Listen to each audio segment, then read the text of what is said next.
I welcome you all on behalf of One Finance, and I think as far as residential real estate concerns, or why are we talking about real estate, I think today when we are talking about this entire event, it's Global Financial Planners Summit.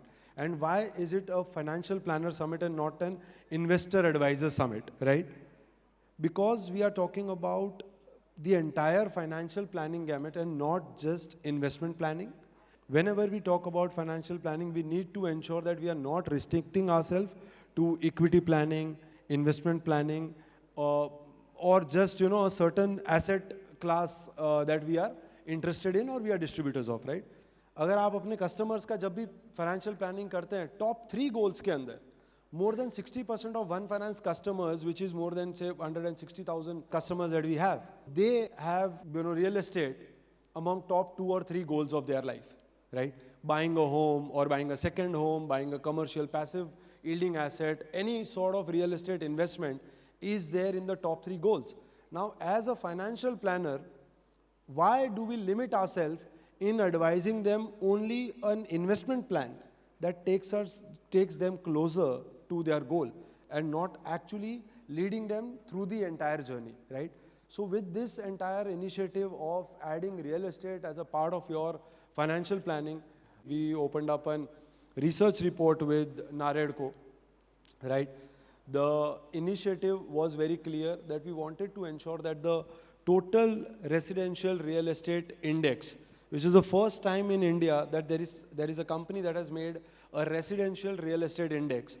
The real estate is close to around 58% of the global allocation in terms of private wealth, right? Individual wealth. So I'll just open up the conversation with some numbers. The overall real estate market size in India is around 58 lakh crores. This number is projected to be 92 lakh crore by 2030. Now to give you a perspective, the mutual fund industry is close to around 70 lakh crores, debt, equity, all of it put together. Let us understand that we are never comparing an asset class to another or any other product, right? Because every asset class has its place in personal finance, and we always want to ensure that the right kind of asset allocation is done for our customers, right? So with that, I think let us move back to the numbers. Annual sales value of the overall real estate happening in India, close to 6.7 trillion, like 6 to 7 lakh crores of volume, right?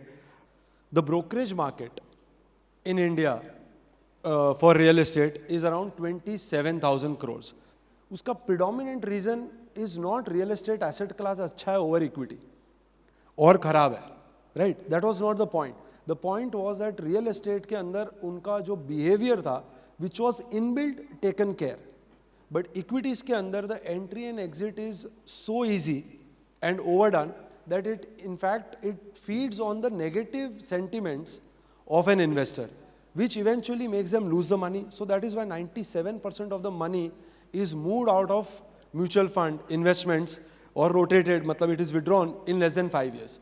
Now that's a huge amount by retail investor, right? So of course, over the course of event, we will try and understand that why every product has a certain place in a human or a personal finance space, and why as a financial advisor, we have to understand every asset class and not just limit ourselves to a certain asset class that is going to talk about the brokerage or the recurring income.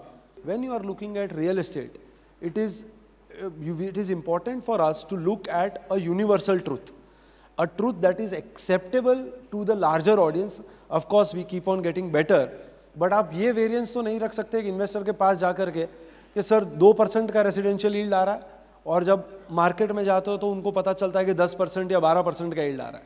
So with that thing in mind, we created this entire residential index. So Mubina, yes, moving on to the next segment.